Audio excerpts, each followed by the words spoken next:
بلوچستان کے شہر پنجگور سے ہمارے گدروشیا پوائنٹ کے نمائندہ فرید عمر کی رپورٹ کے مطابق بلوچستان نیشنل پارٹی عوامی کے مرکزی صدر اور سابق صوبائی وزیر میر اسد اللہ بلوچ نے کاٹاگری تحصیل گوارگو میں پارٹی کے دیگر عہدیداروں اور کارکنوں کے ہمراہ ایک پرہجوم پریس کانفرنس سے خطاب میں کہا کہ پنجگور کے عوام کو بندوق کی نوکر پر فتح نہیں کیا جا سکتا،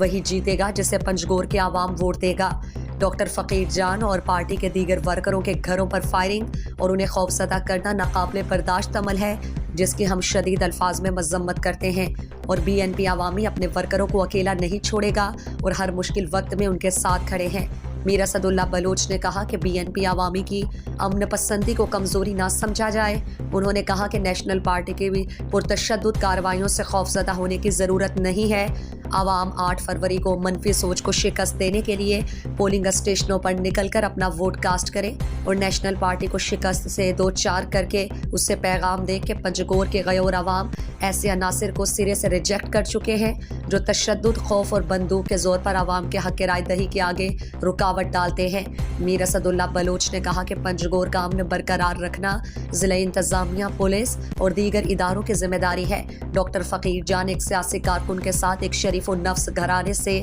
تعلق رکھتا ہے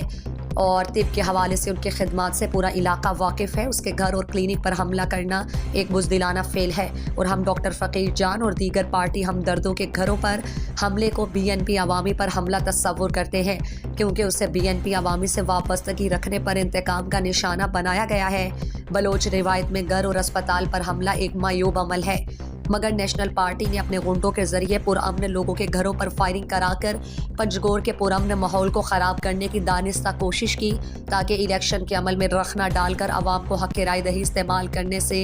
روکا جا سکے۔ انہوں نے کہا کہ بی این پی عوامی کا کارکن گن اور بندوق سے نہ کبھی خوفزدہ ہوئی ہے اور نہ آئندہ وہ اس طرح کے بزدلانہ کارروائیوں سے مرغوب ہوں گے۔